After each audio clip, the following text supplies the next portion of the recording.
মাস গেলে স্যালারিটা 20-30 হাজার পাবো, তোর সাথে পরকিয়া করবো। হ্যালো বাজান।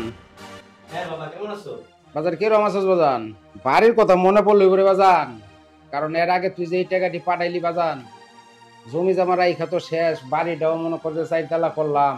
এখন বাজান তুই তো কইছিলি সামনে মাসে আইবি, তো বাজান আর 5টা বছর রাখামা লাগা বাজান, অহন আর আহন দরকার নাই বাজান।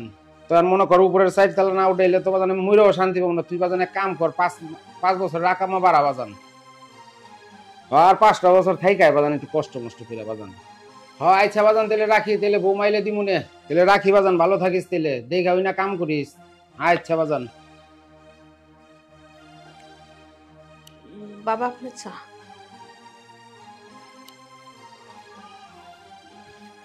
থাক, আমার বউ মারে যা বুঝে বউ তাই বুঝে, আমার বউ নাই, আমিও তো খুব সুখে আছি। থাক, পোলার 5টা বছর থাইকা বৌমা একটু বুঝুক, এই 5 বছর পরে গেলে খুব যে আবার 5 বছর থাইকায় বাজান। ম্যাডাম, আপনি আমাকে ডেকেছেন? বসো। বসবো? হ্যাঁ এখানে বসো। গেট তো খালি ম্যাডাম। গেট খালি থাক, সমস্যা না, আমি তোমাকে ডাকছি না, তোমার সাথে আমার কিছু কথা আছে। বলেন। হ্যাঁ বলবো তো, বলার জন্য তো তোমাকে ডেকেছি।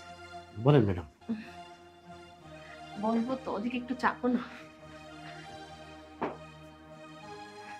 কি ভয় পাচ্ছ নাকি? না বলেন, সমস্যা নেই। নার্ভাস ফিল করছো মনে হচ্ছে। না, ঠিক আছে। কি ঠিক আছে? আসলে দেখো, কি কি হলো? মানে কিছু বলার থাকলে বলেন ম্যাডাম। এই তো বলবো, করবো, সবকিছু তোমার সাথে করবো মানে? বোকা ছেলে, এখনো বোঝো না তুমি? আমি একটা প্রবাসীর বউ, হ্যাঁ। এভাবে বাড়িতে একা একা থাকি, আর তোমার মতন স্মার্ট একটা দারোয়ানকে আমি দেখে কি করতে পারি, কি বলতে পারি, তুমি এখনো বোঝো না? তোমার সুন্দর শরীরের মধ্যে হাত দিয়ে আমি কি বলতে চাচ্ছি, বোঝো না তুমি? আসলে কিন্তু ম্যাডাম, বড় সাহেব দেখে ফেললে তো সর্বনাশ হয়ে যাবে। বড় সাহেবকে? ওই যে আমার গর্দভ শ্বশুরটা, ও যদি দেখে দেখুক, আমার কি হয়েছে? আমার যদি কোনো সমস্যা না হয় তাহলে তোমার কিসের সমস্যা? না ম্যাডাম, আপনি আমার সাথে এরকম করতে পারেন না। আবার তুমি এখান থেকে এখানে লাফ দিয়ে কেন আসলে? মানে আমি তো আপনার বাড়ির একজন সাধারণ সিকিউরিটি গার্ড, তাই না? তো আপনি আমার সাথে এরকম করতে পারেন না ম্যাডাম। দেখো, আমি তো জানি তুমি এই বাড়ির সিকিউরিটি গার্ড, আমি তো তোমার সব ইতিহাসই জানি, জেনে শুনেও তো তোমাকে ডেকে নিয়ে আসছি এখানে। আমার যদি সমস্যা না হয় তাহলে তোমার কিসের সমস্যা মানে বলো? 19 বিনিশ হয়ে গেলে চাকরিটাই আমার চলে যাবে, আর এই চাকরিটাই আমার সম্বল ম্যাডাম।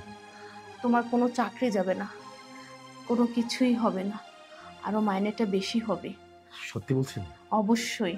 আসলে জানেন ম্যাডাম, আপনাদের এখানে আমার আমার যে মাইনা দেন না, এই মাইনায় আমার হয় না।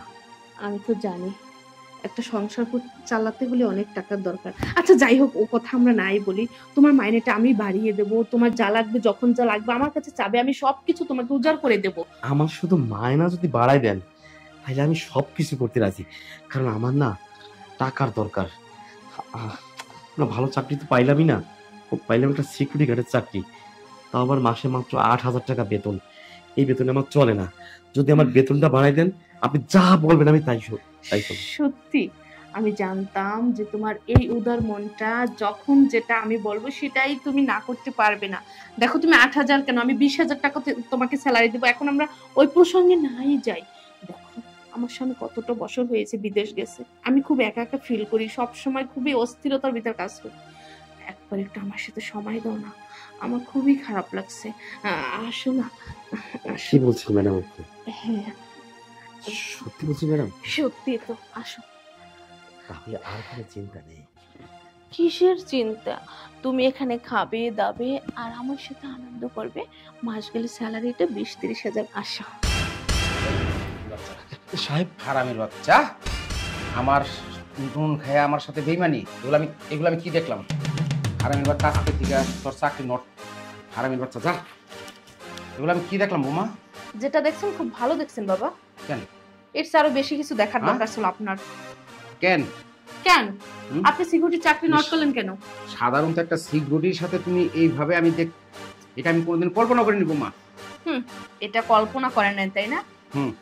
আপনি তো সিকিউরিটির সাথে এগুলি করছে তাই দেখে সিকিউরিটি চাকরি নট করছেন না? হ্যাঁ। কোনো সমস্যা নেই, কালকে তো আরেকজন সিকিউরিটি আনবেন না গেটে। আমি বাসায় কোনো সিকিউরিটি রাখবো না। বাহ, বাসায় কোনো সিকিউরিটি না রাখলে আপনি কি মনে করছেন আমার এই সমস্ত কাজ অফ থাকবে? কখনোই না।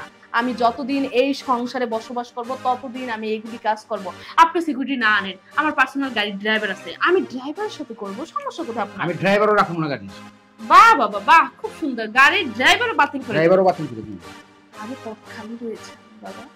ওই দিন এসে যে ড্রাম আছে না, ময়লার ড্রাম, হ্যাঁ মেতর আসে না ময়লা নিতে, দরকার হলে তাদের সঙ্গে যাই করব, তারপর আমি এইটা থামাবো না বাবা। প্রয়োজনে আমি নিজের হাতে ময়লা ফেলে দিয়ে আসবো, তখন তুমি কি করবা? তখন আমি কি করব? দারুণ প্রশ্ন বাবা। তখন আমি কি করব সেটা জানতে চাইছেন? এখন আমি এখন শ্বশুরের সাথে পরকীয়া করব। ওমা, কি হলো? কি হলো? শ্বশুরের সাথে পরকীয়া করলে দোষ সরে যান। কোথায়? সরো। কি বাবা, আপনি বুঝেন না?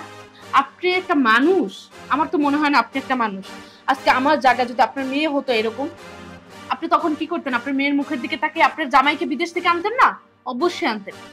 আপনার ছেলের বউ হয়ে আমি মাত্র 3টা দিন আপনার ছেলে আমার সঙ্গে ছিল, 3 দিন পর 4 দিনের দিন আপনার ছেলে প্রবাসে চলে যায়, আর আজকে 4টা বছর পার হয়ে যাচ্ছে, যেখানে কিনা আপনি আপনার ছেলেকে বলবেন বাবা বিদেশ থেকে বাড়িতে আয়, বৌমা একা রয়েছে, একটা নাতি নাতকুর মুখকে আপনার দেখতে মন চায় না বাবা? আর সেখানে আপনার মতন দিব্যি লুবি একটা শ্বশুর, সে কিনা আপনার ছেলেকে আপনি আবার বলেন আরো 5টি বছর আকামা বাড়িয়ে দে। বাবা আমি কিভাবে নিজেকে টেক আপ দেবো বলেন আপনি? তুমি আমার চোখ খুলে দিছো মা, তুমি চিন্তা করো না। দেখি আমি আমার ছেলেরে ফোন দিতেছি, তুমি আমার চোখ খুলে দিছো মা। আপনি যদি আপনার বাড়ির মান সম্মান, আপনার ঐতিহ্য যদি বজায় রাখতে চান, ভালো রাখতে চান, তাহলে আপনার ছেলেকে 1 সপ্তাহের ভিতর গিয়ে দেশে আনবে। আচ্ছা ঠিক আছে মা, দেখি আমার ছেলের আমি ফোন দিই মা।